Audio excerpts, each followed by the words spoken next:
64% of Americans have less than $1,000 saved for retirement. That is not a rumor. That is a Federal Reserve statistic from 2025. And here is what makes it even more striking. Most of those people earned enough money over their lifetime to retire comfortably. The math works. The income was there. So what went wrong? The answer is not discipline. It is not willpower. It is not even budgeting. It is something much deeper. A set of beliefs about money that were planted in your mind before you were old enough to question them. Beliefs that have been quietly making every financial decision for you without you even knowing it. In this video, I am going to do something different. I am not going to give you a list of tips. I am going to walk you through a complete rewiring of how you think about wealth, income, time, and your own potential. Every chapter in this video is built around one core truth, and those truths build on each other. By the time we reach chapter 7, you will understand the single mental shift that changes everything. The shift that separates people who build real wealth on ordinary salaries from people who earn $200,000 a year and stay broke. I want you to stay until the end, because the final chapter is the one that ties everything together. It is the chapter people rewatch. It is the chapter people say changed the direction of their financial life. So get comfortable, turn this up, let us begin. Here is what makes this different from every finance video you have seen before. We are not going to start with budgets or spreadsheets. We are going to start with you. Because the research is clear. The biggest barrier to financial success is never a lack of information. It is always a belief system that was installed long before you were old enough to choose it. That changes today. Before you were old enough to have your first job, your brain had already built a complete financial operating system. Psychologists call this your money blueprint. It was assembled from everything you heard, saw, and experienced around money before the age of 7.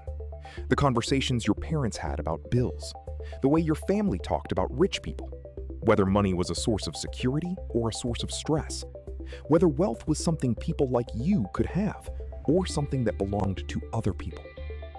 Dr. Thomas Stanley, who spent decades studying millionaires for his book The Millionaire Next Door, found that most wealthy people share one trait. They were raised in environments where wealth was treated as a natural and achievable outcome, not as something for the lucky few. But here is what makes this powerful and terrifying at the same time. Most of us were not raised that way. Most of us grew up hearing things like, money does not grow on trees, we cannot afford that, rich people are greedy, or just be grateful for what you have. None of those people meant any harm, but those phrases installed a financial program that says wealth is scarce, wealth is for other people, and wanting more is somehow wrong. And that program has been running in the background of every financial decision you have ever made. The good news is this: unlike a computer, your brain can be reprogrammed at any age. The research on neuroplasticity, the brain's ability to rewire itself, shows that new thought patterns can replace old ones within weeks of consistent practice. This video is the beginning of that process. Here is your first truth. The money you have right now is not the result of your effort alone. It is the result of your beliefs about what you are allowed to have. Change the beliefs, and the results change with them. In the next chapter, I am going to show you how the wealthiest people in the world think about time, and why it is completely different from how you were taught. Let me give you a practical example. 2 siblings grow up in the same house with the same parents and the same opportunities. One develops a belief that money is a tool you learn to use. The other absorbs a belief that money is something you worry about and never quite have enough of. 30 years later, on similar incomes, their financial lives look completely different.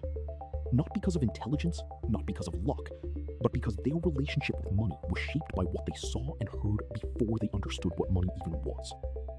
The first step to changing your financial future is a simple and sobering question. What did your childhood home teach you about money? Write it down. Acknowledge it. You cannot change a program you cannot see. Once you see it clearly, you can choose a different belief, deliberately, consciously, and with evidence.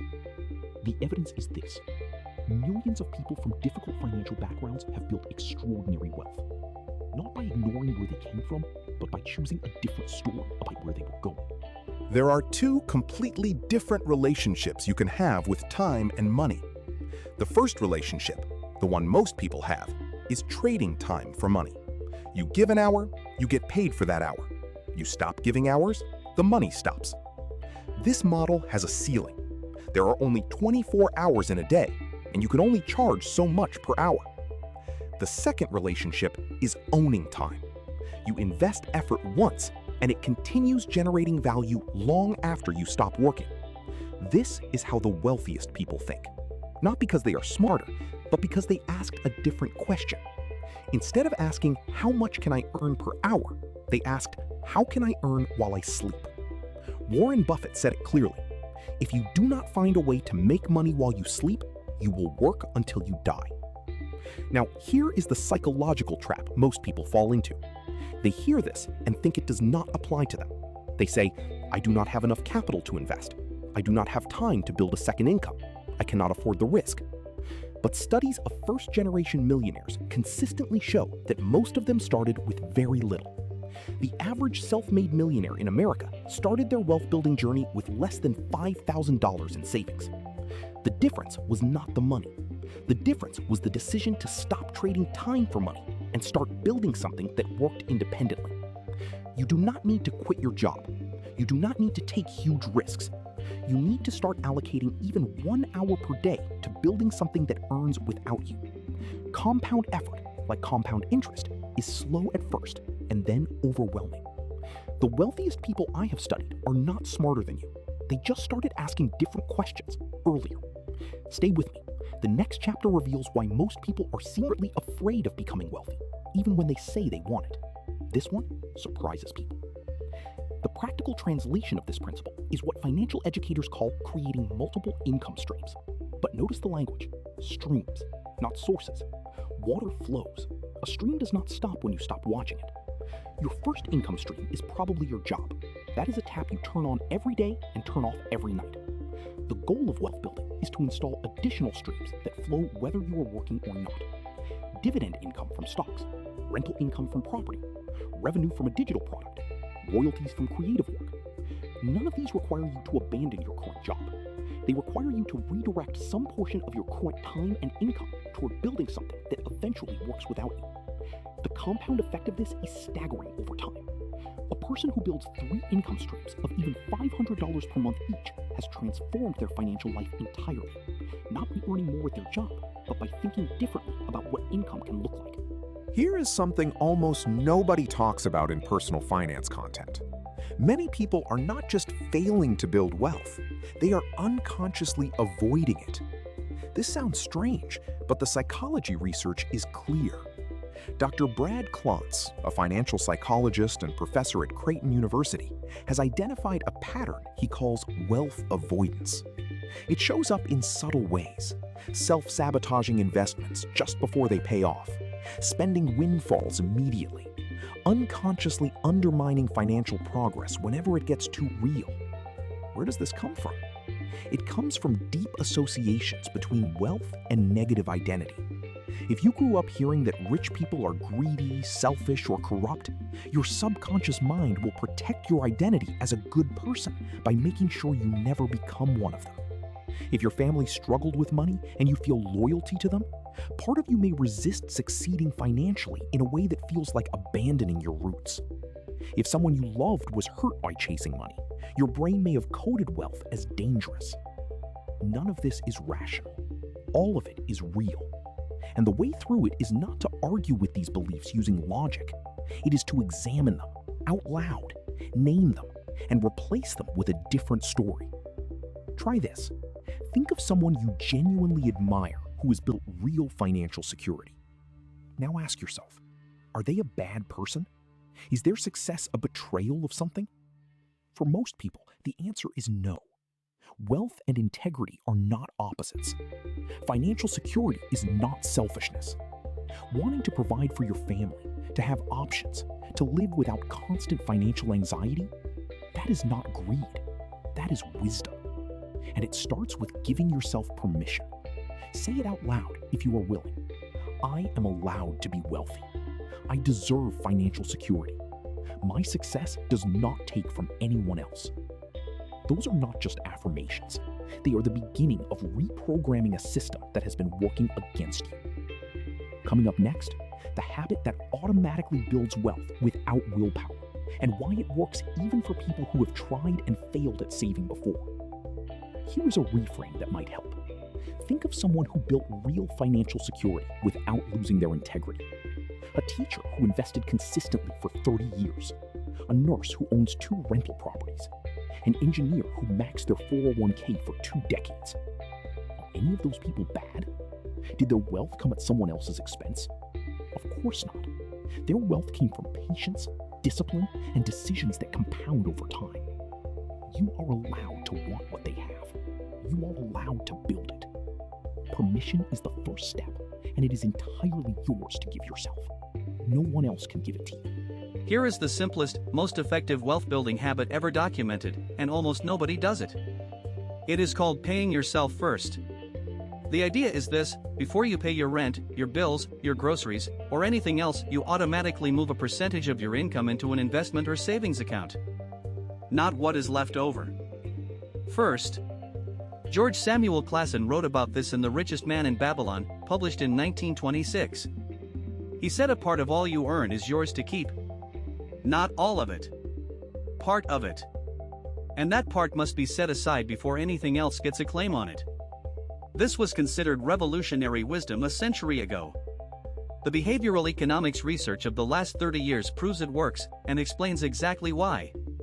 When you try to save what is left at the end of the month, your brain treats savings as optional. When you automate the transfer at the beginning of the month, your brain adapts to living on what remains. This is called lifestyle normalization, and it is one of the most powerful psychological forces in personal finance. The amount you start with does not matter as much as the habit. Even 10% of your income, automatically transferred the day you get paid, is transformative over time. At a 10% annual return, 10% of a $45,000 salary invested for 30 years becomes over $800,000. That is not a lottery win. That is a mathematical certainty. The most powerful part of this system is that it removes willpower from the equation entirely. You do not need to decide every month whether to save. The decision is already made. The transfer already happened. Your only job is to not interfere. Set it up today. Not this week. Today. In the next chapter, we go deeper into the specific number most people never calculate, the one that determines whether you will be wealthy or not. It is not your income. The behavioral science behind this is called hyperbolic discounting, the tendency for humans to prefer smaller rewards now over larger rewards later. Our brains were not evolved for long-term financial planning. They were evolved for immediate survival. Which means that every time you try to save manually, at the end of the month, from whatever is left over, you are fighting against a deeply wired psychological bias. Automation does not fight the bias. It simply removes the moment of choice where the bias attacks. There is no decision point where the present feels more important than the future.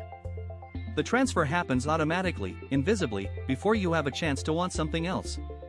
This is why behavioral economists unanimously recommend automation as the single most powerful financial habit you can adopt. Not because it requires the most discipline, but because it requires the least. Most people think their income is the most important number in their financial life. It is not. Your savings rate is. Your savings rate is the percentage of your income that you keep and invest rather than spend, and it is the single variable that most accurately predicts when or whether you will achieve financial independence. Here is the math that will change how you see everything. According to research by financial blogger Mr. Money Mustache, backed by multiple academic studies, if you save 10% of your income, you will need 43 years of working to retire. If you save 25%, you will need 32 years. If you save 50%, 17 years. If you save 75%, 7 years. The income level barely matters. A person earning $40,000 a year with a 50% savings rate will reach financial independence faster than a person earning $150,000 a year with a 10% savings rate. This is not theory, this is arithmetic. Now, let us apply this to where you are right now. Take your monthly income. What percentage goes to things that add no lasting value? subscriptions you barely use, meals you do not remember, impulse purchases that gave you 30 minutes of satisfaction. Most people, when they actually audit their spending, find that 10 to 20% of their income is going to things they genuinely do not value. Recovering that money and redirecting it to investments does not feel like sacrifice. It feels like finally seeing clearly. The goal is not to live miserably. The goal is to spend intentionally on things that genuinely matter to you and ruthlessly cut everything else. That gap between income and spending is your wealth. Every dollar that stays in your possession, invested and compounding, is buying back a piece of your future time. We are halfway through this video, and the next section is where it gets most interesting. Chapter 6 is about the invisible force that is silently growing your money, even while you sleep. Stay with me. The practical exercise is simple and illuminating. Take your monthly take-home income. List every monthly expense. Now, put each expense in one of 3 columns: essential and valued, nice to have but not essential, and honestly, I barely noticed this. Everything in the 3rd column is a candidate for elimination. Most people who do this exercise find between $300 and $800 per month in the 3rd column. That is money leaving your life with essentially zero return in happiness, comfort, or security. Redirecting even half of it to automatic investments changes the trajectory of your retirement by years. Not because the amount is large, but because every dollar invested at 30 is worth many multiples of a dollar invested at 50. The math is on your side. All you need to do is get out of your own way. Albert Einstein may or may not have called compound interest the 8th wonder of the world. The quote is disputed, but the mathematics behind it is not. Compound interest is the process by which your money earns returns, and then those returns earn their own returns, and then those returns earn returns in an accelerating loop that becomes almost incomprehensible over long time horizons. Here is a simple example. If you invest $500 per month starting at age 25 at an average annual return of 10%, which is roughly the historical average of the S&P 500, by age 65, you will have $3.1 million. You contributed $240,000 of that. Compound interest generated $2.8 million. You contributed less than 8% of the final total. The market did the rest, automatically, while you slept, worked, raised your kids, and lived your life. Now here is the part that makes people emotional when they truly understand it. Every year you wait costs you enormously.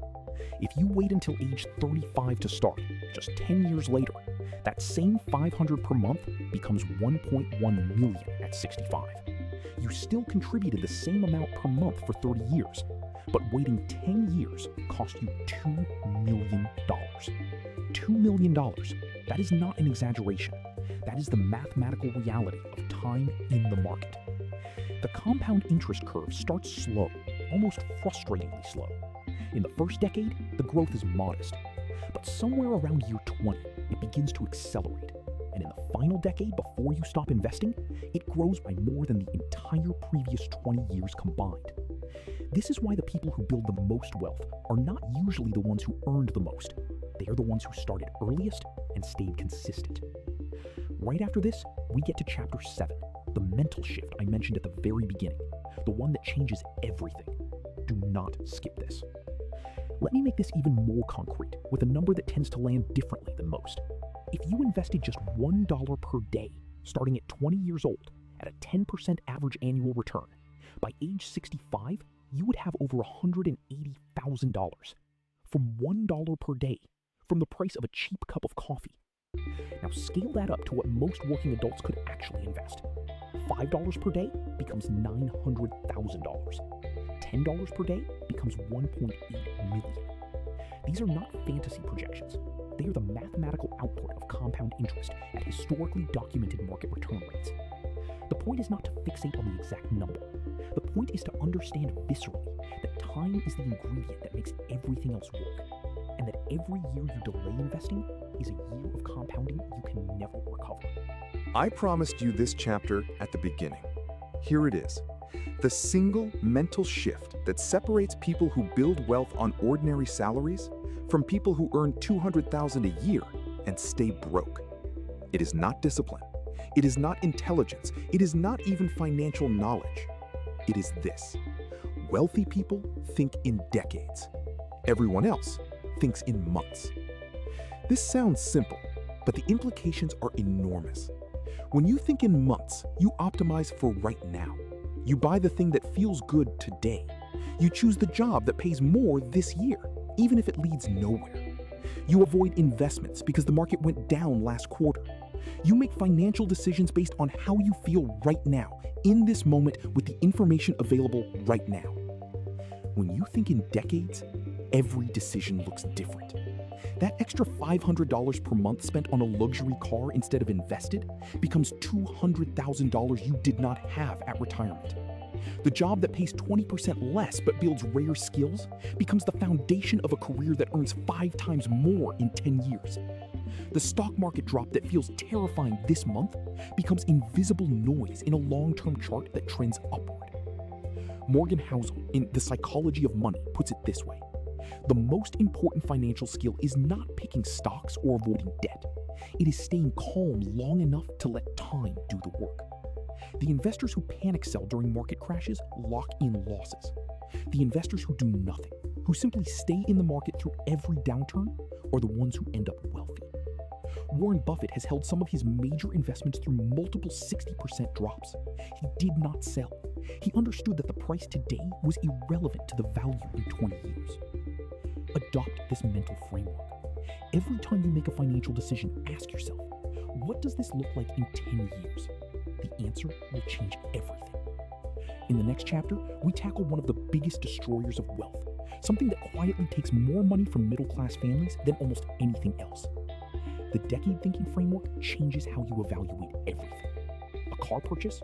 In 10 years, that car is worth almost nothing. The money invested instead could be worth 3 or 4 times what you paid. A skill investment? That course or certification that costs $2,000 in 2 months of your time could add $20,000 per year to your income for decades. A relationship with your health? The money and time invested in staying healthy in your 40s pays dividends in vitality, medical savings, and productive years in your 60s and 70s. Decade thinkers are not pessimists who sacrifice the present. They are optimists who believe so strongly in their future self that they are willing to invest in them consistently today.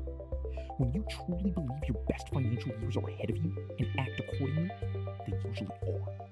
You got a raise. You celebrated. And then, quietly, without a deliberate decision, your expenses rose to match your new income. The gym became a nicer gym. The car became a newer car. The apartment became a bigger apartment. By the end of the year, you were saving the same percentage of your income as before. Maybe less. This is lifestyle creep, and it is one of the most insidious destroyers of wealth ever documented. It works precisely because it does not feel like losing. Every upgrade feels earned. Every expense feels justified. And none of them, individually, feel dramatic. But the cumulative effect is devastating. Consider 2 people who both get promoted at 32 and their salary increases by $2,000 per month. Person A upgrades their lifestyle to absorb the raise. Person B keeps their lifestyle the same and invests the $2,000 per month. By age 52, Person B has invested $480,000. At 10% annual returns, that becomes over $1.4 million. Person A has a nicer car and a bigger apartment. Person B is financially free. The antidote to lifestyle creep is what financial experts call a lifestyle lock, a deliberate decision that for every raise, promotion, or income increase, you will invest a minimum of 50% of the increase before you allow yourself to spend the rest. This is not deprivation. This is strategy. You still benefit from every raise. You just make sure your future self benefits more than your present self does. The wealthiest people I have studied were almost universally known among their friends as being surprisingly modest in their spending. Not cheap. Modest. They drove reasonable cars. They lived in appropriate houses. And they quietly built extraordinary wealth that most people around them never knew about. Coming up, the investment strategy that requires almost no knowledge, beats most professional fund managers, and is available to anyone with $20 and a brokerage account. The fix is architectural, not motivational. Here is the exact system. When you receive a raise, before you adjust any spending, set a calendar reminder for 30 days later. In those 30 days, live exactly as you did before.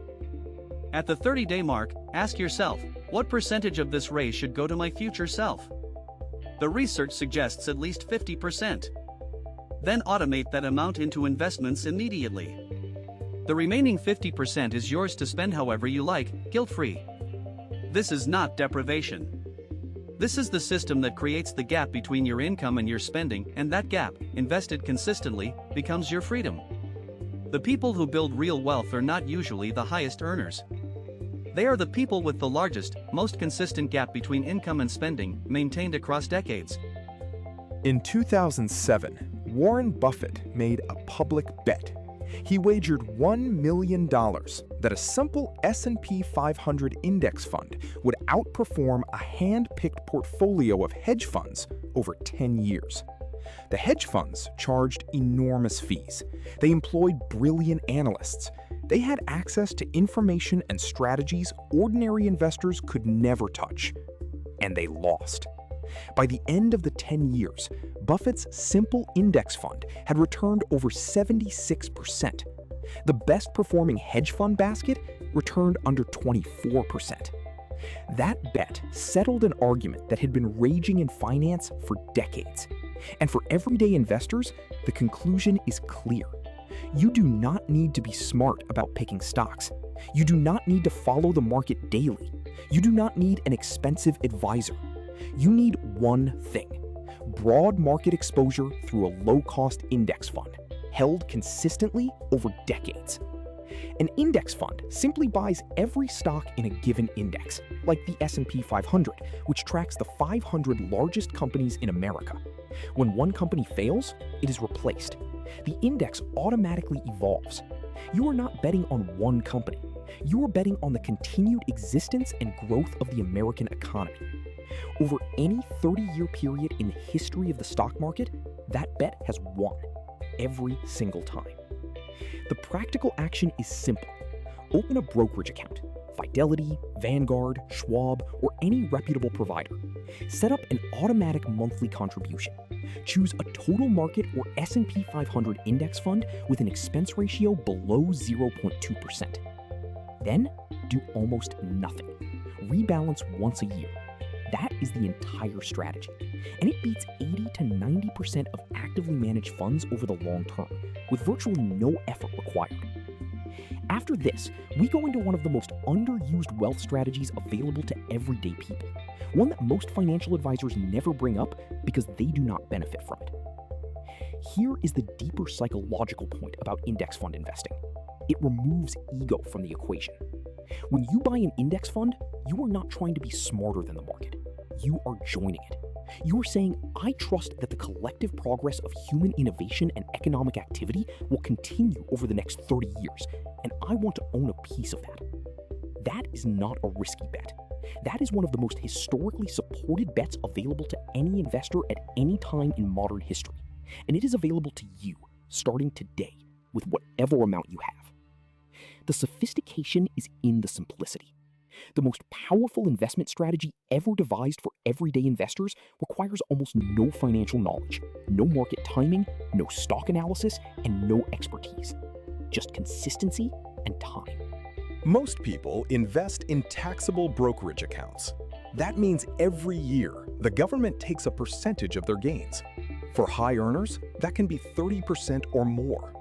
There is a legal, completely legitimate way to shelter a significant portion of your investment income from taxes entirely. It is not a loophole. It was designed specifically to encourage people to save for retirement, and millions of people either do not use it or do not use it fully.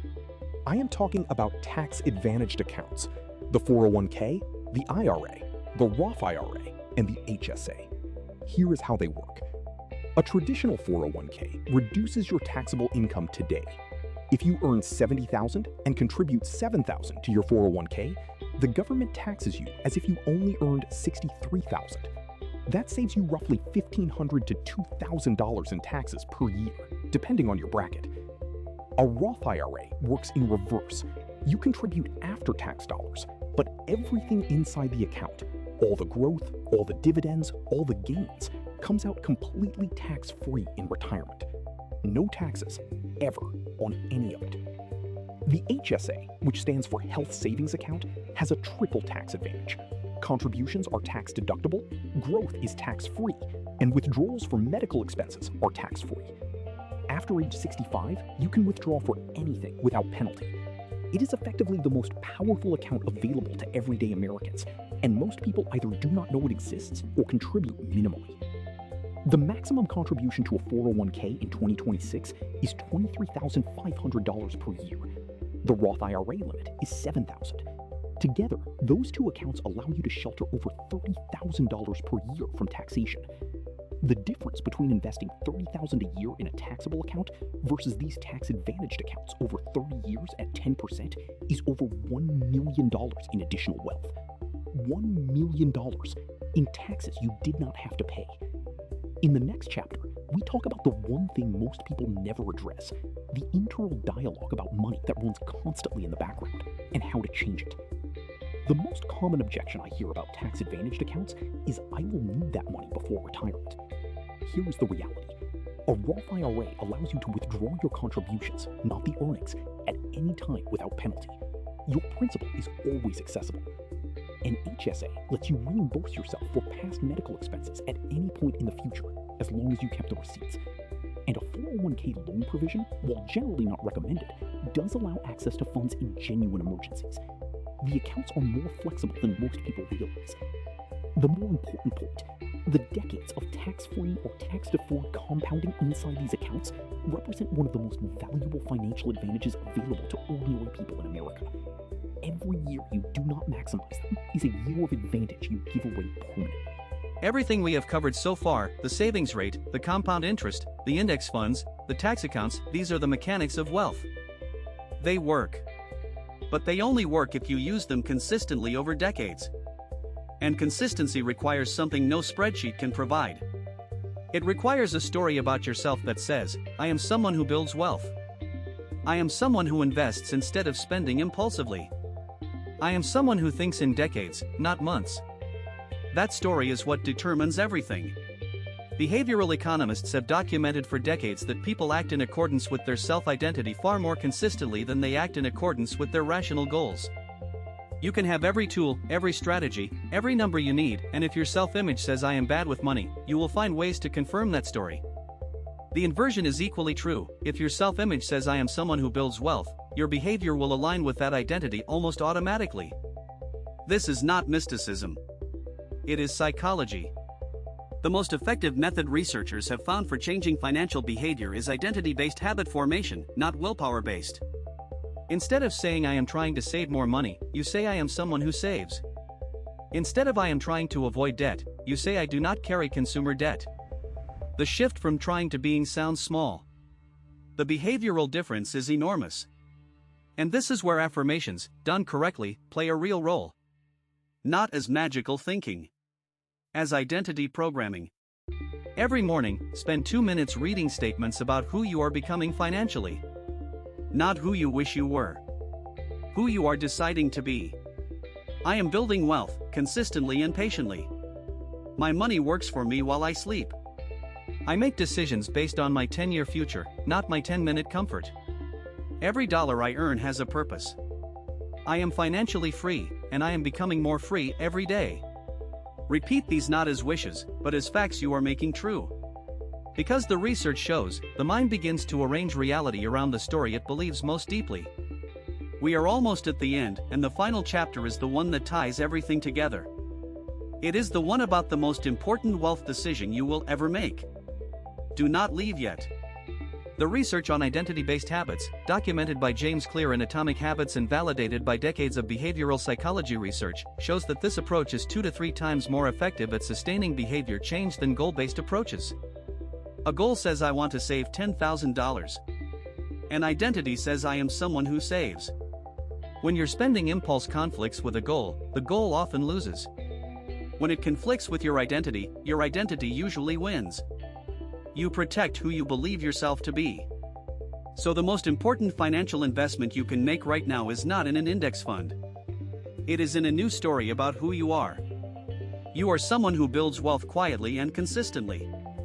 You are someone who thinks in decades. You are someone whose money works as hard as they do.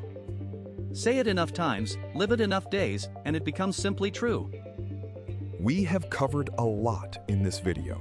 The money blueprint from your childhood, the difference between trading time and owning time, the hidden fear of wealth that keeps many people stuck, paying yourself first before any other expense, understanding your savings rate as the real variable that determines your financial future, the power of compound interest across decades, the single mental shift toward thinking in decades instead of months, the trap of lifestyle creep, the simplicity and effectiveness of index fund investing, the legal tax advantages that most people leave on the table, and the identity-based story that makes all of it sustainable.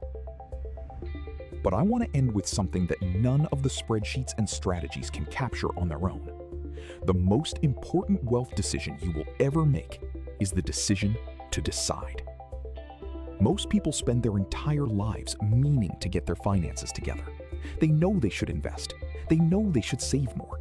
They know their retirement fund is not where it should be, and they keep meaning to address it. Tomorrow, next month, when things settle down. Here is what I have observed studying wealth for years. There is never a perfect time. There is always a reason to wait. There is always a more urgent expense, a more pressing crisis, a more convenient moment to start. The people who build wealth are not the ones who waited for the perfect moment. They are the ones who started badly, imperfectly, with too little money and too much uncertainty. And they started anyway. Because they understood that every month of delay was a month of compound growth they could never get back. So here is my ask. Not tomorrow, not this weekend. Today, do one thing. Open a brokerage account if you do not have one. Increase your 401k contribution by 1%. Set up an automatic transfer of even $50 a month into an investment account. One thing.